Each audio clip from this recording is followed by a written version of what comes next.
बहुत सारे रूम्स और डॉर्मेट्रीज़ देखने के बाद हमने डॉर्मेट्री ही ले लिया था क्योंकि हमें बस 4-5 घंटे ही रेस्ट करने थे, तो हमने बजट के अकॉर्डिंग जो भी था हमने वो ही ले लिया था।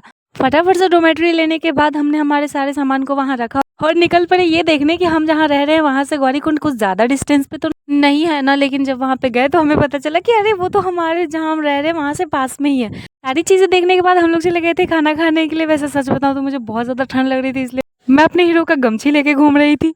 और फटाफट से खाना खाने के बाद हम लोग जैसे ही हमारे डॉर्मेट्री की तरफ बढ़ ही रहे थे ना, तो हमें दिखी ये डोली जो कि केदारनाथ के लिए जा रही थी। और हमें एक नहीं पूरे 3-3 डोलियाँ दिखी थी, जिसमें से मैंने 2 ही कैप्चर कर पाई। उसके बाद हम लोग आते के साथ तुरंत से सो गए थे और नेक्स्ट डे मॉर्निंग में सुबह 6 बजे उठ के मैंने ये ब्लॉग फिर से कंटिन्यू किया। वैसे नींद तो मुझे अभी भी बहुत ज़्यादा आ रही थी, लेकिन हम ऑलरेडी बहुत ज़्यादा लेट हो चुके थे, इसलिए फटाफट से कपड़े निकाले और निकल पड़े थे गौरीकुंड की तरफ। यहाँ पे आते के साथ मैं ये सोच रही थी कि मैं कैसे नहाऊँ, मेरे को इतनी ज़्यादा ठंड लग रही थी, लेकिन जैसे ही मैंने गौरीकुंड में डुबकी लगाई और मैंने देखा इतना गर्म पानी था कि मेरे को पता ही नहीं चला कि मैंने नहाया भी है। फटाफट से नहाने के बाद हमने हमारी ट्रॉली को लॉकर में रखा और उसके बाद हमने हमारा ट्रैक भी स्टार्ट कर दिया है। तो मिलते हैं आगे के सफ़र में। हर हर महादेव।